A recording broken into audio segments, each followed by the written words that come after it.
شہر کے بیچ میں جامع مسجد کے دروازے کے سامنے ریحان کا چائے کا ہوٹل ہے۔ اس کا ہوٹل خوب چلتا ہے۔ اس نے ہوٹل کی دیوار پر 50 انچ کی LED لگا رکھی ہے جس پر سارا دن لوگ فلمیں دیکھتے ہیں۔ ہندی، انگریزی، چائنیز اور کبھی کبھار رات 10 بجے کے بعد والے شو بالغ افراد کے لیے ہوا کرتے ہیں۔ ریحان کو فلموں کی کافی جانکاری ہے۔ ہارر، رومانوی، تاریخی، آرٹ، ہر طرح کی فلموں کا وسیع علم ہے۔ ریحان 5 وقت کا نمازی بھی ہے۔ جیسے ہی اذان ہوتی ہے وہ دکان چھوٹے لڑکے کو سونپ کر مسجد کا رخ کرتا ہے۔ اس کا ماننا ہے کہ 5 گانا نماز کی بدولت ہی اس کے کاروبار میں برکت ہے۔ یوں ریحان کا سارا دن فلموں میں اور 5 مرتبہ کچھ منٹ مسجد میں گزرتے ہیں، مگر تمام لوگوں کا ماننا ہے کہ ریحان ایک نیک اور نمازی پرہیزگار آدمی ہے۔ مسجد کے امام کا نام مولوی حافظ عبدالسبحان ہے۔ 25 سال کا خوب رو بارش نوجوان تازہ درس نظامی کر کے آیا ہے اور مسجد میں بلا معاوضہ امامت و تدریس سنبھالی ہے۔ نماز پڑھانے اور بچوں کو درس دینے کے بعد مسجد سے محلق حجرے میں جا کر بیٹھ جاتے ہیں اور کتابوں میں کھو جاتے ہیں۔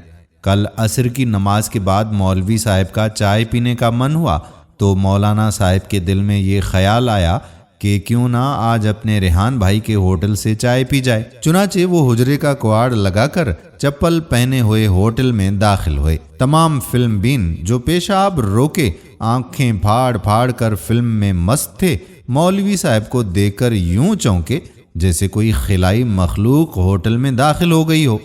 مولوی صاحب نے چائے کا کہا اور ایک کونے میں بیٹھ کر رسالہ پڑھنے لگ گئے۔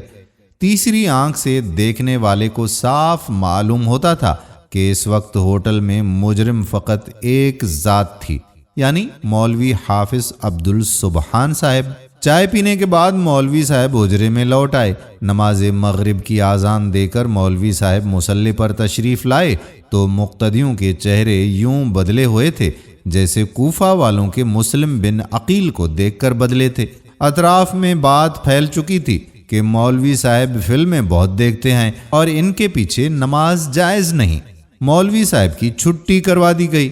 عشاء کے وقت جب مولوی حافظ عبدالسبحان صاحب اپنا سامان سمیٹے مسجد سے نکل رہے تھے تو ریحان بھائی کے ہوٹل میں بیٹھے چاچا شریف نے ریحان کو پکارتے ہوئے کہا کہ اچھا کیا مولوی حافظ سبحان صاحب کی چھٹی کروا دی۔ ایسے مولویوں کی وجہ سے اسلام بدنام ہے اور ہم مسلمانوں کی عزت نہیں ہے۔ ریحان نے ہاں میں ہاں ملائی اور پھر سے سب دوبارہ فلم میں مگن ہو گئے۔ دوستو، یہ ہمارے معاشرے کی ایک بہت ہی کڑوی حقیقت ہے جو آپ کے سامنے آج کی اس ویڈیو میں پیش کی گئی ہے۔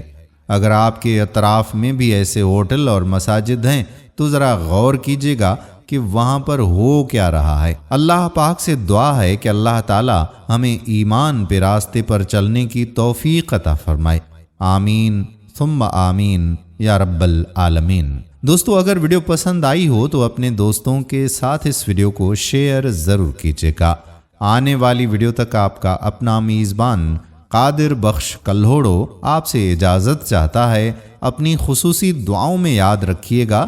اللہ حافظ۔